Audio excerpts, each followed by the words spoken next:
Great. Good evening.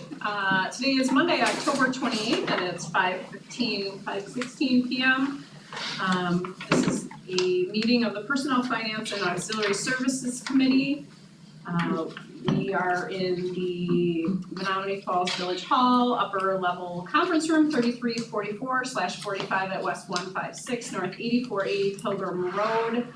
There is a possibility that a quorum of full membership of the Board of Education may be in attendance at board committee meetings. There will be no full board action taken at any board committee meeting. Only members of the committee may vote on any item on the agenda. And of course, a live broadcast is being streamed on the school district's YouTube page.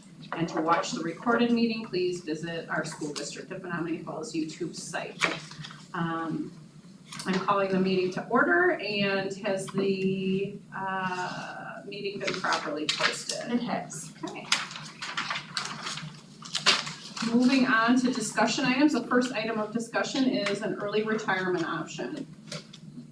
Alright. So this is a proposal for our staff for the next 3 years.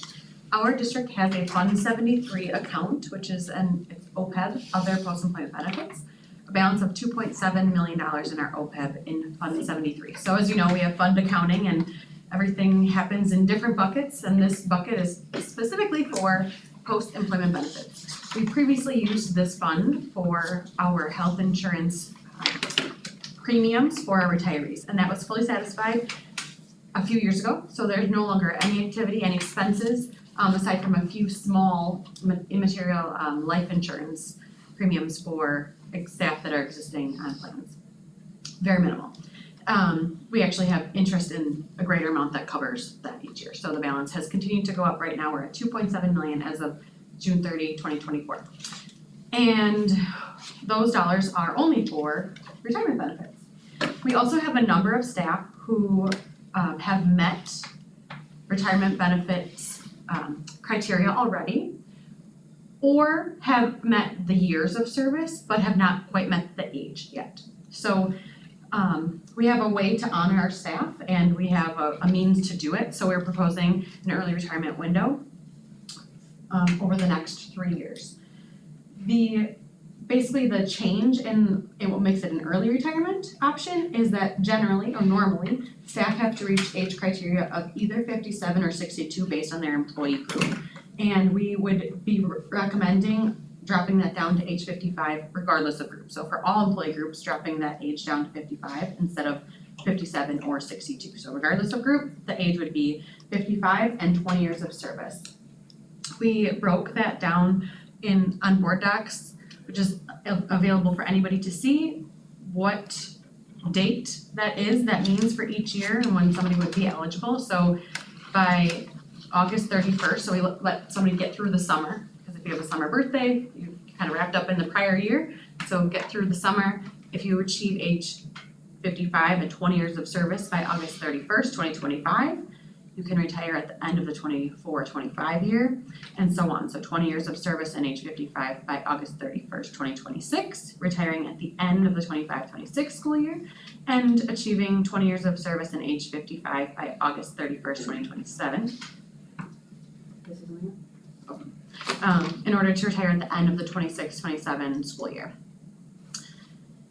In addition, because we have these Fund 73 dollars, there is a recommendation to provide an additional $5,000 incentive or bonus for anybody who is eligible and retires at the end of that first time period, which is the end of the 24-25 school year.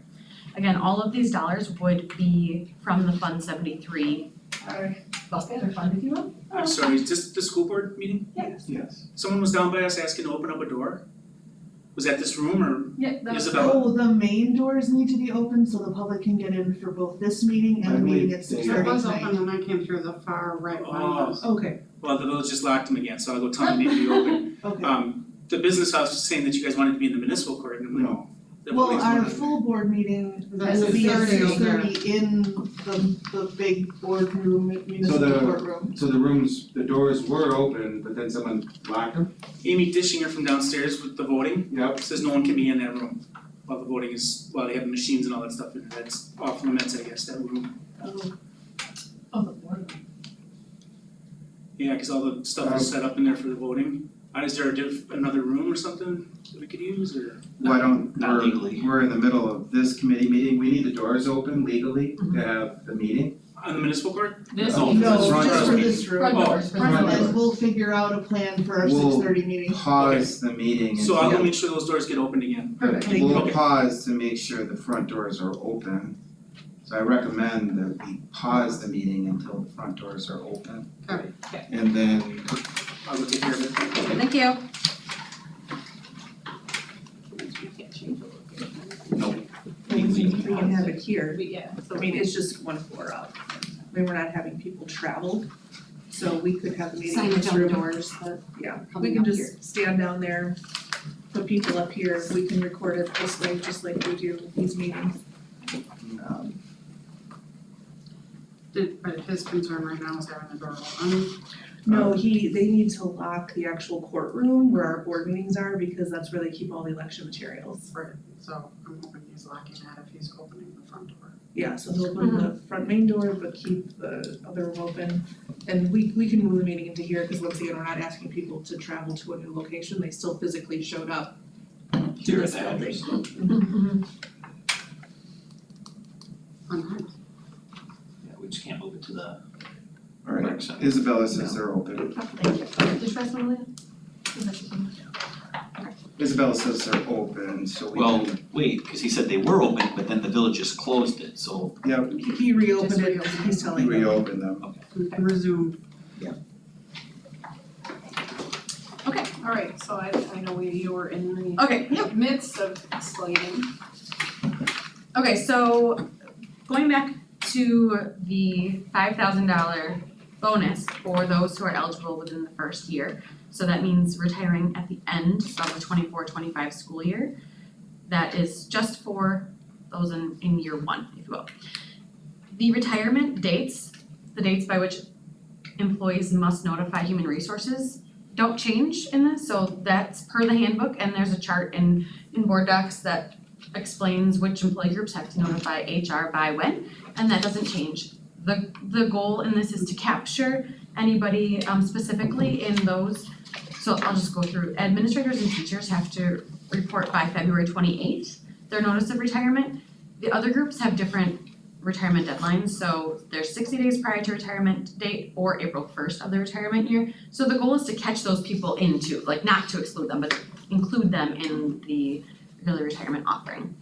The document that I just passed out identifies the number of people who are already eligible or who would be eligible based on their age and current years of service at the end of each of those years, and then the dollar amounts associated with it that would be charged to Fund 73. So the majority of those staff members are teachers. There are a handful of EAs, one professional technical, couple admin assistants, and custodians or maintenance. So a total of 86 staff approximately, and I use the word approximate because HR does a thorough analysis of years of service for each person when they are seeking to retire. They contact our human resources department ahead of time. It's 20 years in a benefit eligible position. And while it's not necessarily a full year, we still do actually go year through year to make sure each year was eligible. So just because you might have physically been working in the district for 20 years doesn't necessarily mean it had been in a benefit eligible position. And by that I mean, like substitute teachers many, many years ago were actually district employees and not TOC employees, but they were never benefit eligible, so that doesn't count. You might have worked Kids Inc., for the rec department when you were young for a few years. Those weren't benefit eligible, so they don't count. So we do go back and do a thorough analysis, because sometimes 20 years in somebody's head doesn't necessarily mean it was in a benefit eligible position. We try to be pretty upfront about that with all of our materials, but this is a very good estimate though, of people. So is the vision to only approach the year one people this year, or would you actually reach out to all 86-ish to be able to say, hey, you're eligible for the subsequent years as well, so everybody would learn about it at this year? Oh yes, definitely, everybody would learn about it this year. Okay, and then the other question was the $5,000 bonus for this year and not the other 2 years? why, is kind of the question. I So, mean, if my the- birthday was 54 and 55 Yeah. was next year, Yeah, I'm just have trying to exclude from figure that out the- bonus. right, so part of this is the Fund 73 fund or bucket, the balance in there. Yep. So we don't know how many will take this Correct. offer in year one, so we could always, come back with that Okay. at another time.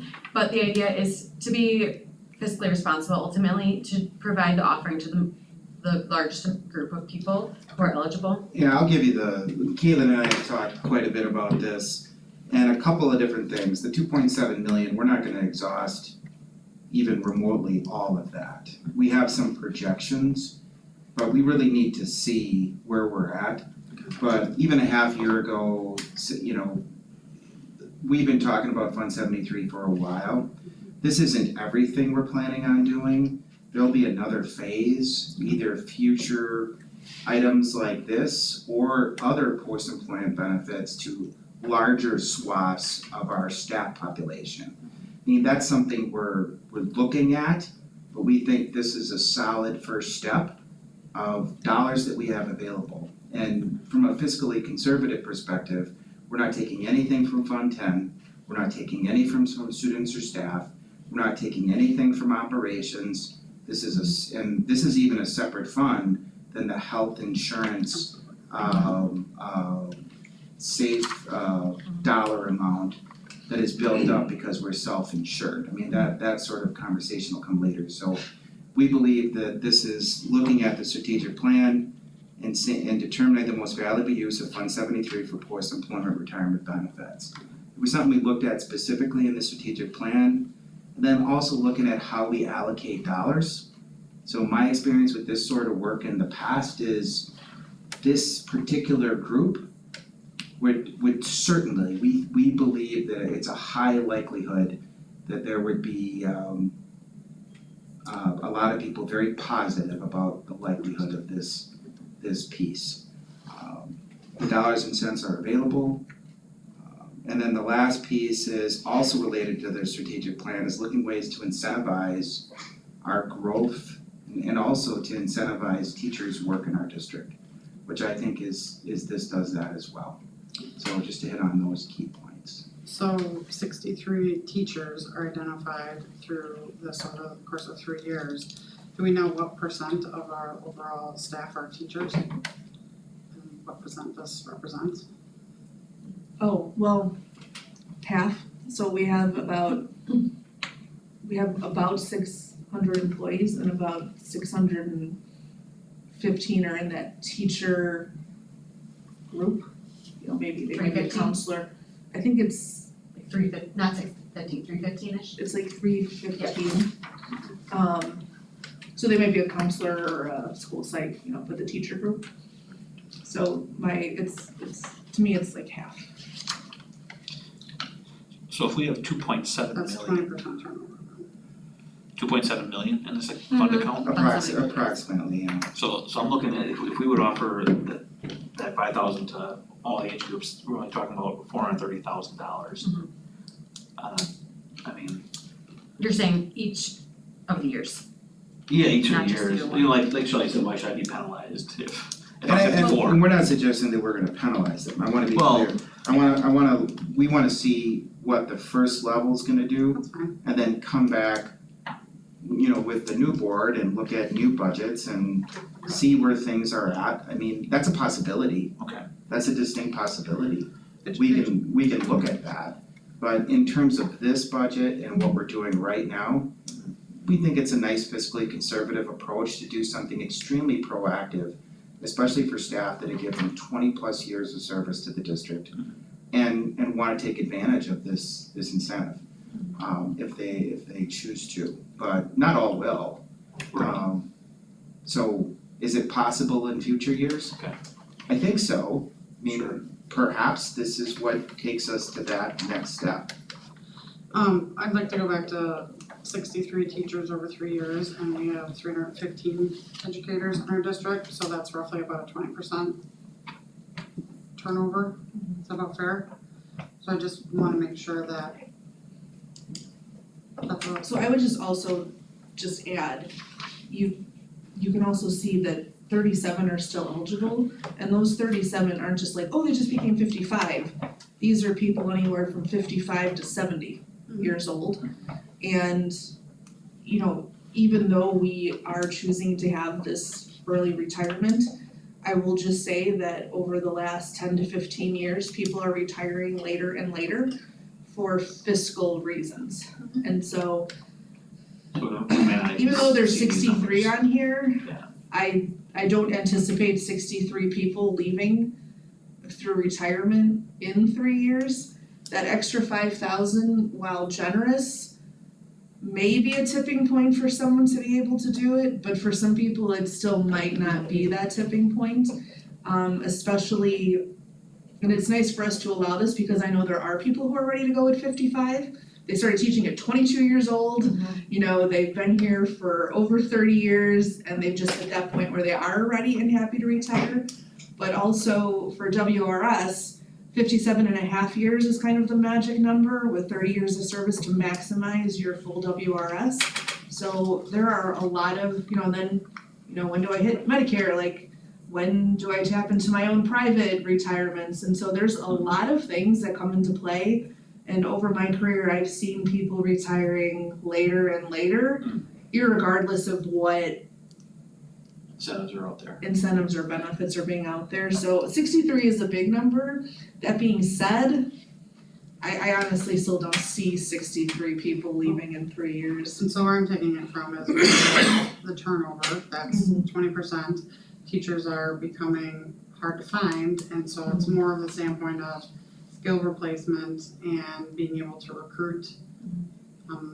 Obviously, post-COVID, you experienced high turnover, so I just wanna make sure that, hey, these numbers really, even though there are people in that 15-year window, Leah, that, you know, anywhere from 55 to 70, they're still here. I wanna be pragmatic and, hey, there's a financial benefit to doing it, but at the same time, I don't wanna put us in a hole where we're now trying to cover positions and fight for teachers. So I say it more from the operational impact, running the day-to-day, should 63 teachers over the next 3 years take this, so. And part of the reason why the window for notifying HR is early is for posting. Yeah. And obviously then we have to go through our staffing internally, and is there a way that we, you know, do we just use attrition to make adjustments if needed, if there's less students projected in that class or that, whatever it is, that school, that grade level. But having the February 28th date provides some more wiggle room for posting and getting those replacements. Yeah, we start posting those right away in March. When I go like really 30,000 foot with this, when I went through something with Fund 73 before like this, I learned a lot the first time I did it, and now that we're into this again and we have surpluses, thankfully, in this fund to the tune of 2.7 approximate million, we don't know how much time it's gonna take in order to set something up for whatever other groups we set this up for. But what I do know is that could extend beyond July 1, in which case certain people retire and don't access any of those benefits. We don't want that to occur. So this is a way to mitigate that and to make sure that some of the conversations that I have certainly been floating myself, this money is surplus, this is available, it is only for post-employment benefits. But to make sure that we don't miss a group is why to come at it right away with a first tier group.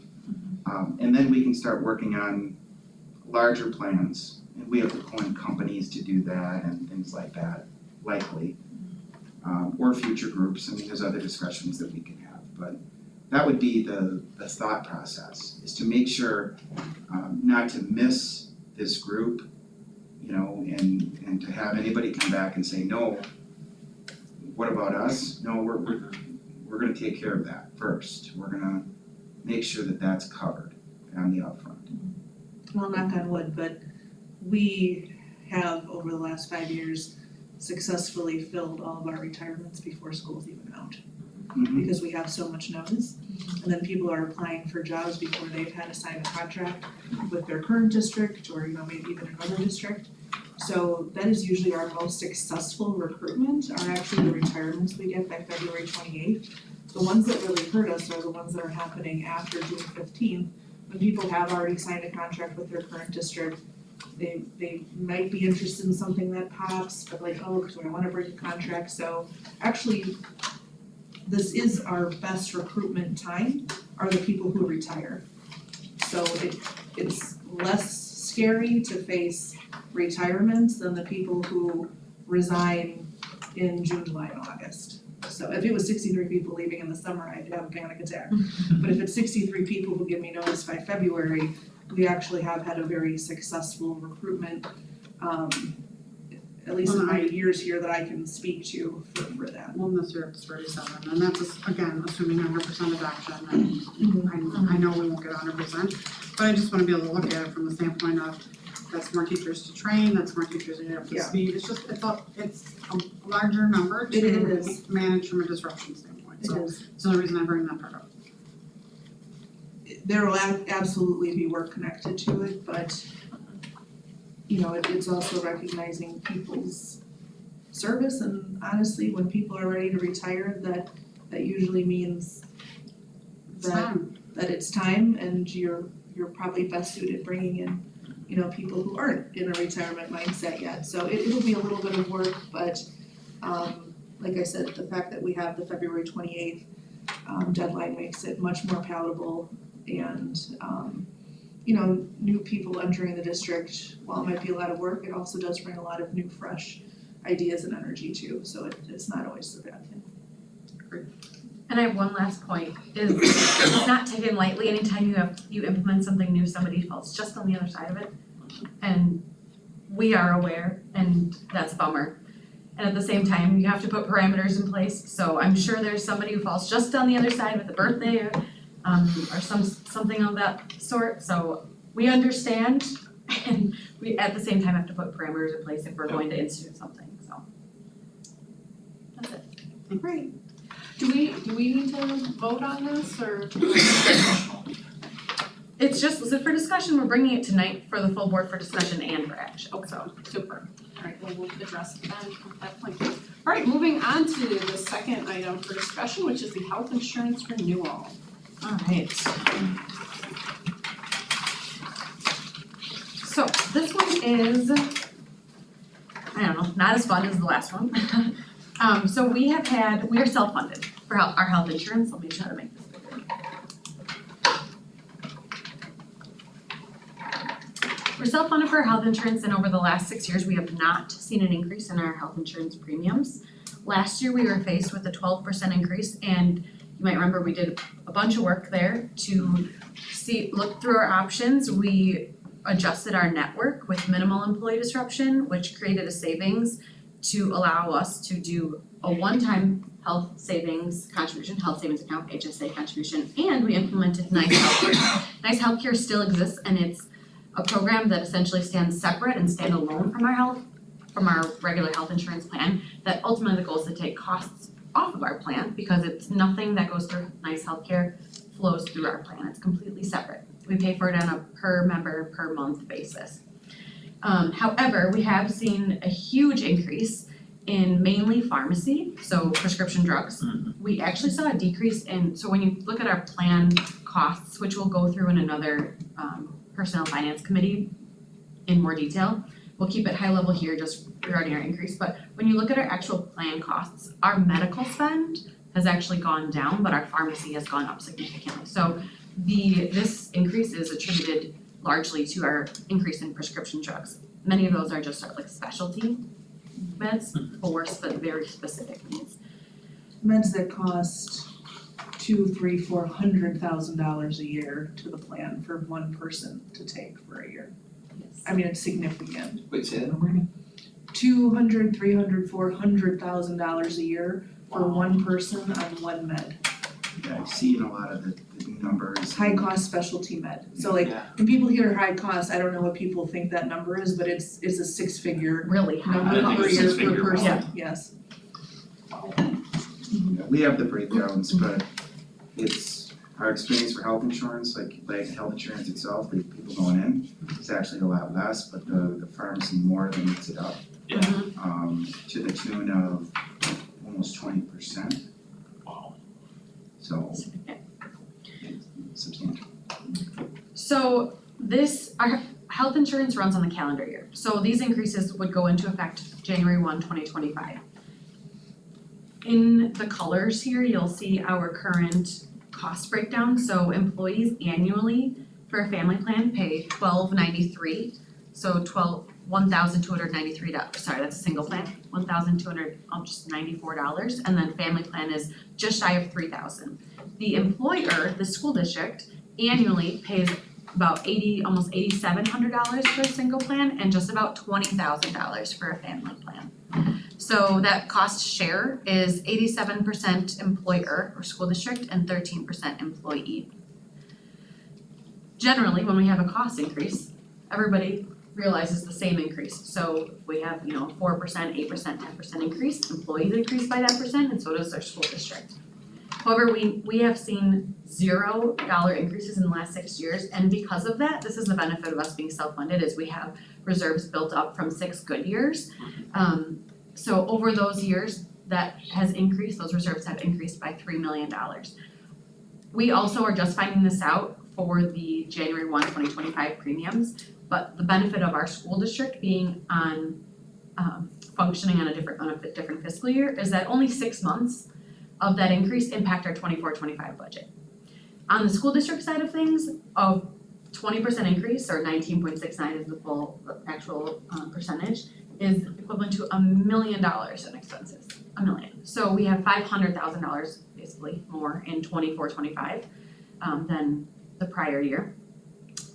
We will talk about that in terms of future budgets, it will have an impact on future budgets. But what we can do is help employees basically cushion that blow for the first year by reducing the increase. Instead of a full 19.69, our recommendation is to pass on only a 10% increase to employees in the first year, meaning in calendar year 2025. So there's 2 scenarios laid out here. You can see the increase for single and for family on the full increase. So ultimately, a single would be an increase monthly of $21.23, and a family plan would be $49.02. That would be the monthly increase. And if I scroll down to if employees receive 10% increase, so essentially half, monthly employees could see an additional cost on the single plan of $10.78 and family of just shy of $25, $24.89. And in this scenario, premiums are no longer split 87-13. The district would be 88-12. So the district takes on more in just calendar year 2025. And that cost increase for our district that we would take on additionally in calendar year 2025 is approximately $75,000. And that comes from our good years on the health insurance plan, being self-funded. We get to see those savings. If we were fully insured if we were fully insured, the health insurance company sees those savings. So we saw the benefit, and now we're recommending to use some of it to support our employees for year 1. So we can actually support that $75,000, which is why we're recommending the increase, the 10% instead of the 20. However, we also, it should be noted that in working with our health insurance brokers, they have projected that we are long gone from 0% increases. Like, that's gonna be old news, and that's not gonna be the norm going forward. We did see that high increase last year. We were able to adjust our plan. Their proposal last year was our 12% increase, so that's where we adjusted our plan, and we once again saw 0. This year it's 19.69, and we have been informed that we should be using an 8.5% increase when we're projecting medical costs.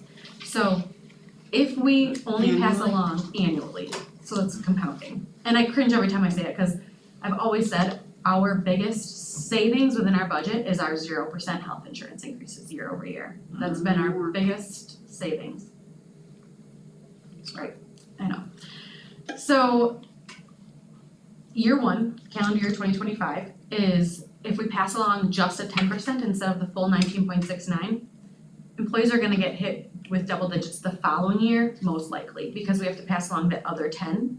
It just provides employees basically more of a heads up to plan for the increase in cost. So that would be, that's really the why is we're learning about this, employees would have to start paying January 2025 their new cost. So does the new cost come all in right away, or employees get, that would be the full 19.69 increase, or we pass along just the 10% and the district is able to utilize $75,000 from the good years, I'll say, to pay for that difference. And then in 26, they would take on that additional 9.69%. On top of whatever other. Plus whatever inflation is. Yes, so year 2 is gonna be hard, but is it hard right now when we have, employees have 2 months of notice? Or is it a year and 2 months? 14 months notice. basically? And we are working with our consultants to try to figure out Yes. other workarounds to pharmacy. But every time you watch TV, when you see a commercial, that is a 6-figure drug. Uh-huh. And everybody wants to be on it. Ozempic, And they Wegovy. just keep coming out. Yeah. So we are working on trying to figure out other options, to lower those costs, but just to be fiscally responsible and quite honestly realistic, it will not be bringing in enough savings as these meds become, new ones come out all the time, Mhm. and they're still within their 20-year period of their patent, and so there's no generics. And unfortunately, they just keep increasing in price and people are more and more interested in taking them for their benefits. So it's a long-term problem that every district is facing.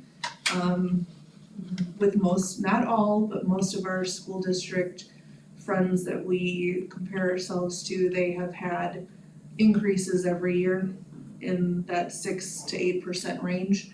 The ones that maybe haven't, sometimes if you're fully insured, you can maybe negotiate a little bit differently because they wanna keep your business, but even then, they're still seeing, 4 or 6, maybe not 6 or 8 or 10. Or the other option to not raise your premiums is to make considerable changes to your plan design, Mhm. where you choose to not cover things at lower percentages, Higher So it gets them deductibles, higher. even higher maximum pocket. deductibles, things like that. So And this doesn't change a plan. No, Correct. so It's just usually I would doesn't say have the most employee friendly change you can make is your most reasonable premium increase. Because at least it's fixed, it's the lowest of the options. Increasing deductibles usually takes more money out of your pocket than a premium increase. And plan design, I mean, unless you're like perfectly healthy every single year and you never need to go to the doctor for anything other than preventative, any plan design change is hitting people at significant percentages on significantly costed medical care. So this is the most employee-friendly option that you can make. The other ones are in dire situations, you have to start going into those other options. So this is the baby first step of easing into affording the, quite honestly, ridiculous cost of healthcare.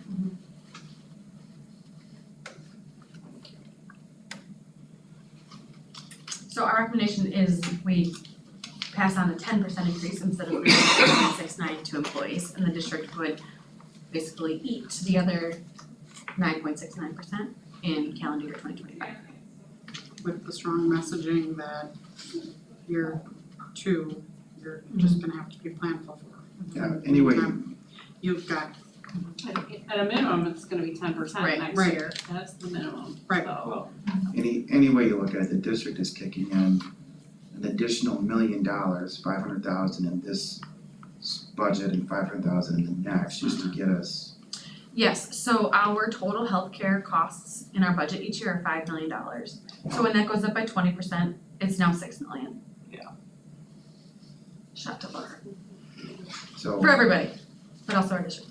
but because that starts January 1 and our budgets run July 1, to Mhm. June, it's 500,000 per budget year, but then it really flexes heavy into that second year. Right.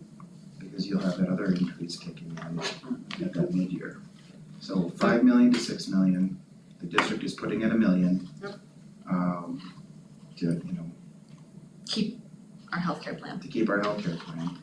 And We'll figure it out. And I would just, so I'm absolutely for that, and I'm for messaging and for easing into it, but, I mean, I think I'm more used to seeing an 80-20 split between, you know, employee covering, you know, 20% on the employee, 80% on the employer, and we were already above that, we're now, you know, making that gap even farther, so, you know, over time too, I think, again, and like you keep saying, is things are gonna exponentially increase here in coming years, I think we're gonna get to that 80-20 at some point, and maybe 5 years from now, maybe 3 years from now, I don't know, but. Yeah, in the public sector, you see the 12.6% usually because that's the Act 10 change from 0 to 12.6.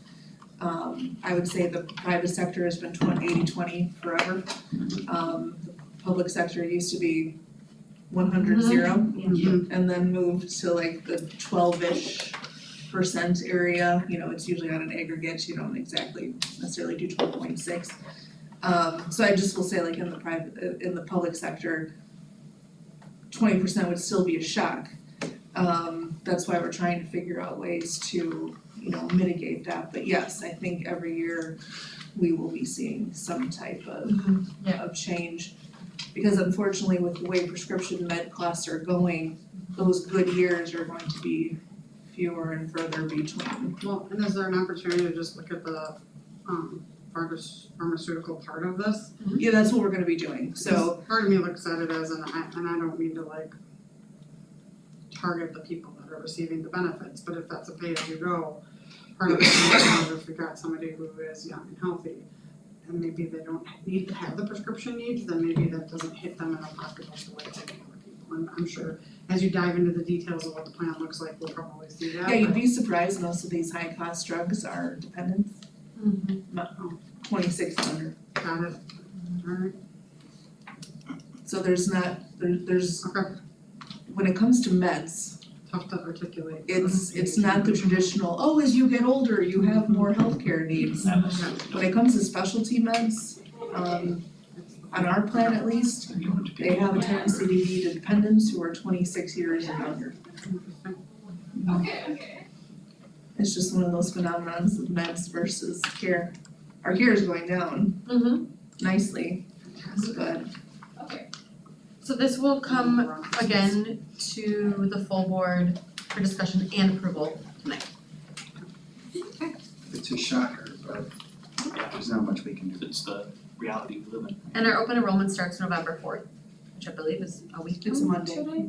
So we'll work on our messaging that will go out to all employees with our new It's rates. 99.9% ready. We're just waiting on We're just waiting on this piece to be finalized. Great. Nice work. We'll get you that buttoned up tonight, hopefully. All right, and then the last item on the agenda for this evening is the school year calendar for 25-26. Okay. Looks good. Every year I Discussion over. look at this and you're Looks like, good. try to get out of the habit of putting conferences on here and then every year conferences are on there. There they are. Really. Everybody wants them out there. That darn Halloween. So I noticed this is now 2 years in a row, we're starting in September as opposed to August. Yeah, you need a special. You need a waiver to start in You need a waiver August. to start in August, Okay, so you have to have like a building project usually. sure. There's other things, but the law is September 1.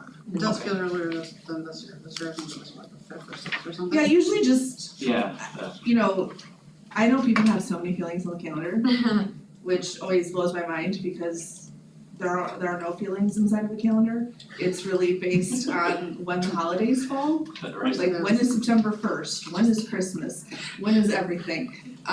So you have a non-feeling person apparently, you know, making the calendar, so which is fine. But it's just always interesting to me because I will say the things that dramatically impact a calendar are holidays and when they happen to fall. And that is the driving force. So when you have Labor Day actually be September 1st, your calendar gets to start, you know, a little earlier. And that's what happens. So I would say for the most part, this calendar mirrors this year and the last years. And I would say, I'll point out some changes. So historically, in August, that last week of August, we have had a 5-day opening, I'll call it week, with in-services, work time, all of those things. We were asked to consider a 4-day week with having that Friday off, which we did agree, made sense.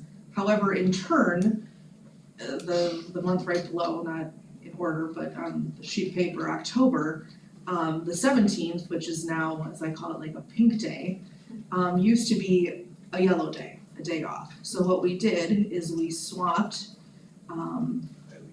August 29th, that Friday, being a day off for people to enjoy that 4-day Labor Day weekend. But now we will have a professional development day instead on October 17th. Our principals and coaches and folks who have to provide training throughout the district have definitely been asking to have a professional development day district-wide earlier in the fall for all of these new things that we roll out and to have touch points and check-ins on those things. So this actually seemed to meet both the need to have an earlier fall PD along with people's desire to have a 4-day Labor Day weekend. So that's, I guess, chronologically the first change that we made. It's kind of a package deal with August and October. What are the green days in that second to last week in That's August? new hire week. New hire, okay. Yeah, so that only affects, so the full 4 days affects new hires to the teacher group and any administrators. The 19th is new hire day for all staff, so like any EAs, custodial, school nutrition, Gotcha. they all show up that day. The other 3 days after that, we just see our teacher group and administrators showing up for continuous professional development on the academic side of the house. And then also our administrators and our coaches and other instructional leaders also, and our mentors show up those days to be paired with their new person. So that's why they're kind of different on the calendar, Gotcha. because not everybody starts, but it's still a very critical and important week for us. Then our second change was a request of the elementary schools. So now you see three red days starting school, because why not? So September 2nd would be the first day of school for secondary, 6th through 12th graders, which would normally be our traditional first day of school for everyone but 4K. 5K through 5th grade asked to start on the 3rd so they could have one more day of the Ready, Set, Go conferences where the teachers meet individually with all of the parents and the children to get them set up academically for the following year. They felt that this past year was even a little rushed where they had to have families coming at the same times and not getting quite the same, attention individually that they had become used to. And just to help support this, when you look at the other sheet that's attached and that I handed out, all of our kids go to school the same days usually, right? So, but they don't all require the same amount of minutes by DPI. So our elementary schools usually end up with just over 6 additional days worth of school in the calendar, where our middle and high school usually end up with just over 3 or 4 days. And so they felt that there's a lot of value in the Ready, Set, Go conferences and meeting with all of those families, individuals to be set up for success, and that they had enough, and we agree, they have enough time in the calendar that even by starting one day later, they still have more instructional time than the secondary does as required by DPI and just overall. they still had more. So that's their request. And then Kennett 4K always would have started on September 4th. They always start later because they have even more conferences and more setup because they have both the AM and the PM, so they're just more students connected in that. So that's traditional. So I would say the most significant thing on this calendar that would be a dramatic change that families would experience is that change to have 5K through 5th grade start one day later on September 3rd instead of September 2nd. Working on that though, I know our rec department has mentioned that they also would be able to probably extend some of their services and Kids Inc. and things like that to help with facilitating that day. The elementary schools didn't seem to think that this would be that large of a burden for families, as it's just one extra day into the year for daycares and whatnot, and they'd have plenty of advance notice to be able to accommodate them. But that to me is the only thing on this calendar that is different than any other year that would impact families. My previous thing that I mentioned is staff, but The only other thing I'd bring up that may impact you is you have a continuous two solid weeks off for Christmas break, and that seems oh yeah. So longer than normal. So that is longer than normal. Some of my peers have started filling out, but they haven't had final approval on their calendar. December 22nd through January 3rd, January 2nd is trending as the norm right now. There's only 2 districts that look like they're being stingy going December 24th to January 1st. But everybody else looks to be trending the same as we are, and they are also in this area, like touching us. So once again, this is like one of those things where it just depends on where the holidays fall. So we had agreed to give people the 23rd off because they didn't like literally starting the holiday on the holiday. But then, like, do you have kids come to school just Monday? Like, nobody's coming to school on Monday the 22nd, right? If they have the 23rd off. Same thing, when it goes into January, the 1st is the actual holiday. Well, who's coming to school on Friday, right? So, Because I was just surprised to see the Monday, Tuesday, truth be told. I working full-time, my only holiday that week is my 5th. Is the day of Christmas, so the rest of that is just vacation and daycare. So I look at it to say, okay, we're the 22nd and 23rd is the thing that raised my eyebrows. I'm okay going through that Friday, because you're right, you can bring kids in early after Christmas break for one day. I think it's just the early start there. yeah, so for my years here, we've had, and I think just a little before me, we've had the 23rd off as the start. So, yeah, I went with the 2-week, and like I said, most of our peers are going with the full 2-week Christmas. In the district, the paid holidays are 24, 25, and 31 in 1, for 12 months. And then do we take off President's Day at all, or is that a school day in February? I didn't see that on here. We don't do that? We have School day. never, yeah. Yeah, I think this is the right way to go. I think it's the way the majority of people are gonna go with it. Like Leah said at the very start, Yeah, there's only so many, based on where the days fall, there's only so many ways to actually put it. Just based on where the holidays fall and where September 1st is. Because we can't start before September 1st. We used to be able to, but now it's no longer legal. yeah, so there's a lot of districts who are bringing this in the middle of November, so you'll start to see a lot of them popping, but they're not willing to have us publicly share anything until it's been approved, but right now, aside from 2 districts, it looks like everybody is going this route. No, this is 25, 26, so this would be a year from now, correct?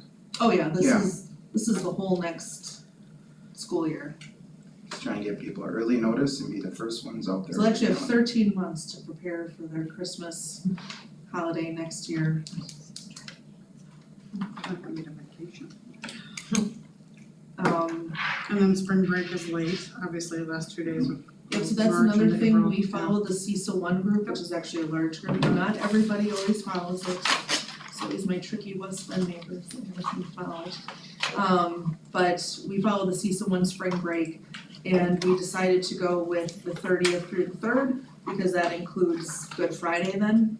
Otherwise, we would have had the week of the 23rd, come back to school for 4 days, then had Friday and Monday. And quite honestly, what that does is that just pushes you further into June. So the CISA one group has agreed to March 30th through the 3rd. Interesting that you were able to pull the last day of school into the 10th, because I remember looking at this last year and we were thinking it'd be on the 12th, so. Not sure. Yeah. On a Wednesday. We're good. That's a half day. Wednesday's a half day. The 8th and 9th are full days. Kindergarten is out on 4K, I'm sorry, 4K is out on. So, we still meet all of our requirements for our hours to DPI. Even with that one built-in snow day, we're still well above that max. The high school always is the tightest of the time. However, they easily go virtual with almost no notice really. And so Dan has actively been very good about making sure he's paying attention to any of those needs. So that's the calendar. Do you want me to read what snow days is tonight? High 85 next year. Good job. Okay, any other comments? No? Okay, well, I think that brings us to the end of our agenda here, so the last item is to adjourn. Can I get a motion to adjourn? I'll second. All right, all in favor say aye. Aye. Okay, we are adjourned.